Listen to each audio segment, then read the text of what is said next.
Hello friends, welcome to Sharma education academy. पिछले video में मैंने आपको तारों के बारे में बताया था। उससे रिलेटेड जितने भी इम्पोर्टेंट क्वेश्चन थे सभी मैंने आपको करा दिया था। अब तारों से कोई भी ऐसा क्वेश्चन नहीं है जो आपका एग्ज़ाम में छूट जाए। आप वो वीडियो को जाके देखिए। तारों से जितना भी क्वेश्चन एग्ज़ाम में पूछे जाते हैं सभी मैंने करा दिया है। आज का हम लोग का टॉपिक है सौरमंडल। आज हम लोग सौर मंडल के बारे में पढ़ेंगे। उससे रिलेटेड जितने भी इम्पोर्टेंट क्वेश्चन एग्ज़ाम में पूछे जाते हैं सभी मैं आपको इस वीडियो में कराऊंगा। ठीक है, तो सबसे पहले जानते हैं कि सौरमंडल होता क्या है। तो सौरमंडल जो है वो हमारे आकाशगंगा, जिसको हम लोग मंदाकिनी बोलते हैं, उसका एक भाग है। तो हमारा जो सौरमंडल है इसमें सूर्य ग्रह, उसके उपग्रह, क्षुद्र ग्रह और बौने ग्रह ये सभी हमारे सौरमंडल में शामिल हैं। इन सभी को मिला के सौर परिवार भी कहा जाता है। ठीक है, तो अब क्वेश्चन पे आते हैं। तो आज का हम लोग का पहला क्वेश्चन है, ऐसे खगोलीय पिंड जिनके पास अपनी ऊष्मा तथा प्रकाश होता है उसे क्या कहते हैं, है ना। ऐसा खगोलीय पिंड जिसके पास अपनी ऊष्मा होती है और प्रकाश होती है तो उसको क्या कहते हैं, तो उसको तारा कहते हैं, स्टार। ठीक है, जिसके पास अपना हीट और लाइट होता है उसको क्या कहेंगे, उसको स्टार कहेंगे। ठीक, अब नेक्स्ट क्वेश्चन आते हैं। तो नेक्स्ट क्वेश्चन है, ऐसे खगोलीय पिंड जिनके पास अपनी ऊष्मा तथा प्रकाश नहीं होता है उसे क्या कहते हैं। अब ऐसा खगोलीय पिंड जिनके पास ना तो अपनी ऊष्मा होती है और ना ही अपनी प्रकाश होती है तो उसको क्या कहेंगे, उसको ग्रह कहेंगे। ठीक है, जो तारा रहता है उसमें अपना हीट और लाइट होता है और ग्रह में अपना हीट और लाइट नहीं होता है, वह तारा के मदद से चमकता है। जैसे आ गया पृथ्वी में अपना हीट और लाइट नहीं है, सूर्य के प्रकाश से हम लोग का दिन और रात होता है। इसी तरह जितना भी ग्रह है, उपग्रह है, सब में यही सिस्टम है, किसी में अपना हीट और लाइट नहीं है। ठीक है, अब नेक्स्ट क्वेश्चन में आते हैं। तो नेक्स्ट क्वेश्चन है, सबसे ज़्यादा उपग्रह किस ग्रह का है ना। सबसे ज़्यादा उपग्रह किस ग्रह का है। तो हम लोग के सौरमंडल में 8 ग्रह हैं। तो 8 ग्रह में जो सबसे ज़्यादा उपग्रह किस ग्रह का है, तो सबसे ज़्यादा उपग्रह शनि का है। शनि में कितना उपग्रह है, 82, 82। ठीक है ना। उपग्रह मतलब जैसे हम लोग का पृथ्वी का उपग्रह चांद है, उसी तरह सभी ग्रह का अपना अपना उपग्रह है। ठीक है, तो शनि का 82 ठो है, पृथ्वी में हम लोग का 1 ही ठो है, पृथ्वी का चांद। ठीक, अब नेक्स्ट क्वेश्चन में आते हैं। तो नेक्स्ट क्वेश्चन है, सबसे बड़ा उपग्रह कौन सा है और वह किस ग्रह का उपग्रह है। सौरमंडल में सबसे बड़ा उपग्रह कौन सा है और वह किस ग्रह का उपग्रह है, ये क्वेश्चन है। तो सबसे बड़ा जो उपग्रह है वह है गैनीमेड। और यह किस ग्रह का उपग्रह है, तो यह बृहस्पति का उपग्रह है। ठीक है, जो बृहस्पति ग्रह है ये सबसे बड़ा ग्रह है सौरमंडल का और इसी का सबसे बड़ा उपग्रह भी है जिसको गैनीमेड कहेंगे। ठीक है, अब आते हैं नेक्स्ट क्वेश्चन। तो नेक्स्ट क्वेश्चन है, सबसे छोटा उपग्रह कौन सा है और वह किस ग्रह का उपग्रह है ना। सबसे बड़ा उपग्रह के बारे में पढ़ लिए, अब पढ़ेंगे सबसे छोटा उपग्रह। तो सबसे छोटा उपग्रह कौन सा है, डिमोस। कौन सा है, डिमोस। और यह किस ग्रह का उपग्रह है, तो ये मंगल का उपग्रह है ना। मंगल का 2 ही ठो उपग्रह है, एक फोबोस और एक डिमोस। तो डिमोस सबसे सौरमंडल का सबसे छोटा उपग्रह है जो मंगल का है। ठीक है, अब आते हैं नेक्स्ट क्वेश्चन में। तो नेक्स्ट क्वेश्चन 6 नंबर है, कौन सा ग्रह का एक भी उपग्रह नहीं है। तो ऐसा कौन कौन सा ग्रह है जिसका एक भी उपग्रह नहीं है। तो हमारे सौरमंडल में 2 ऐसे उपग्रह हैं जिसके एक भी उपग्रह नहीं है। एक है बुध और दूसरा है शुक्र। ये दोनों सूर्य के नज़दीक हैं, पहले आता है बुध, उसके बाद आता है शुक्र।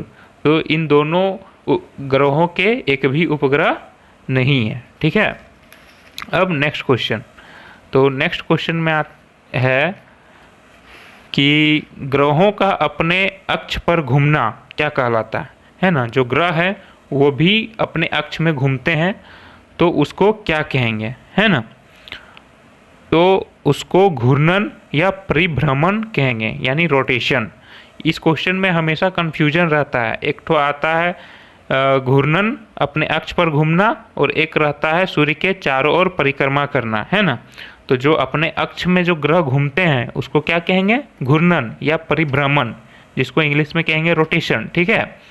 अब नेक्स्ट क्वेश्चन में सूर्य के वाला क्वेश्चन है, इसमें क्लियर हो जाएगा। तो नेक्स्ट क्वेश्चन है, ग्रहों का सूर्य के चारों ओर चक्कर लगाना क्या कहलाता है ना। जो ग्रह सूर्य के चारों ओर चक्कर लगाते हैं उसको क्या कहते हैं? उसको बोलते हैं परिक्रमण, यानी रिवोल्यूशन, ठीक है। जो ग्रह सूर्य के चारों ओर चक्कर लगाते हैं उसको परिक्रमण यानी रिवोल्यूशन कहेंगे। और ग्रह जब अपने अक्ष में घूमता है, चक्कर लगाता है अपने अक्ष में, तो उसको घूर्णन या परिभ्रमण कहेंगे। दोनों में हमेशा कन्फ्यूजन रहता है, तो इसको ध्यान से आप पढ़िएगा, ठीक है। अब नेक्स्ट क्वेश्चन, तो नेक्स्ट क्वेश्चन है आंतरिक ग्रह या पार्थिव ग्रह, है ना। आंतरिक ग्रह को पार्थिव ग्रह कहेंगे। तो आंतरिक ग्रह या पार्थिव ग्रह में कौन कौन से ग्रह आते हैं, है ना। आंतरिक ग्रह में कौन कौन से ग्रह आते हैं? तो बुध, शुक्र, पृथ्वी और मंगल, ये चारों को क्या बोलेंगे? आंतरिक ग्रह और पार्थिव ग्रह, है ना। अब नेक्स्ट क्वेश्चन, तो नेक्स्ट क्वेश्चन है बाह्य या जोबियन ग्रह, है ना। बाह्य या जोबियन ग्रह में कौन कौन से ग्रह आते हैं? तो बाह्य या जोबियन ग्रह में बृहस्पति, शनि, अरुण और वरुण आते हैं, है ना। पहले सूर्य से जो ग्रहों का क्रम है वो है बुध, शुक्र, पृथ्वी और मंगल, है ना। तो इसको बोलते हैं आंतरिक ग्रह। उसके बाद जो बीच में जो भाग है, बीच का भाग, उसमें बहुत सारे क्षुद्र ग्रह, बौने ग्रह आते हैं। उसके बाद से ग्रहों का क्रम स्टार्ट होता है बृहस्पति से। उसके बाद आता है बृहस्पति, शनि, अरुण और वरुण। तो जो क्षुद्र ग्रह के इधर जो पहले का ग्रह है उसको कहते हैं आंतरिक ग्रह, जिसमें आ जाता है बुध, पृथ्वी और मंगल। और क्षुद्र ग्रहों के, बौने ग्रहों के बाद के जो ग्रह आते हैं जिसमें आ जाते हैं पृथ्वी, शनि, अरुण और वरुण, उसको कहेंगे बाह्य ग्रह या जोबियन ग्रह, ठीक है। अब नेक्स्ट क्वेश्चन, तो नेक्स्ट क्वेश्चन है सूर्य से दूरी के अनुसार ग्रहों का क्रम क्या है। ये मैंने अभी बताया कि सूर्य से दूरी के अनुसार ग्रहों का क्रम क्या है। तो जैसे जैसे सूर्य है उसके बाद दूरी के अनुसार कौन कौन से ग्रह आते हैं, ये है। तो कौन कौन से ग्रह आते हैं? तो सबसे पहले सूर्य के जो सबसे निकट है वो है बुध, उसके बाद आ जाता है शुक्र, उसके बाद पृथ्वी, हमारा पृथ्वी, उसके बाद मंगल, उसके बाद बृहस्पति, उसके बाद शनि, उसके बाद अरुण तथा अंत में वरुण आता है, ठीक है। तो सूर्य से दूरी के अनुसार ग्रहों का क्रम इस प्रकार है। अब नेक्स्ट क्वेश्चन, तो नेक्स्ट क्वेश्चन है आकार में बड़े से छोटा में, ठीक है। आकार में बड़े से छोटा ग्रहों का क्रम क्या है, ठीक है। आकार में बड़े से छोटा में ग्रहों का क्रम क्या है? तो पहला है बृहस्पति। बृहस्पति जो है सौरमंडल का सबसे बड़ा ग्रह है।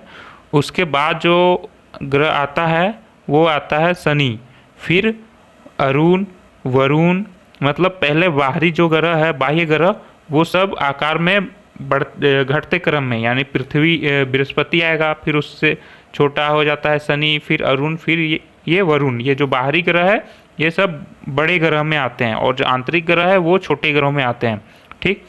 तो पहले क्या गया? बृहस्पति, फिर शनि, फिर अरुण, फिर वरुण, उसके बाद क्या आता है? पृथ्वी और शुक्र, उसके बाद मंगल और अंत में बुध। तो ये हो गया आकार के अनुसार। आकार के अनुसार आपने देख लिया, दूरी के अनुसार भी देख लिया। तो सौरमंडल से इतने इम्पोर्टेंट क्वेश्चन थे। नेक्स्ट वीडियो में मैं आपको सूर्य और 8 ग्रहों और उपग्रहों के बारे में बताऊंगा। क्षुद्र ग्रह, बौने ग्रह जितने भी हैं सभी मैं नेक्स्ट वीडियो में आपको बताऊंगा। तो यदि ये सब वीडियो का आपको PDF चाहिए तो आप मुझे कमेंट बॉक्स में मैसेज कर सकते हैं, मैं आपको PDF बना के दे दूंगा, ठीक है। अगर ये वीडियो आपको अच्छा लगा हो तो लाइक, शेयर और सब्सक्राइब जरूर कर लें, ताकि मेरा हर वीडियो आपको मिलता रहे और आप घर बैठे इसी तरह से सभी परीक्षाओं की तैयारी कर सकें।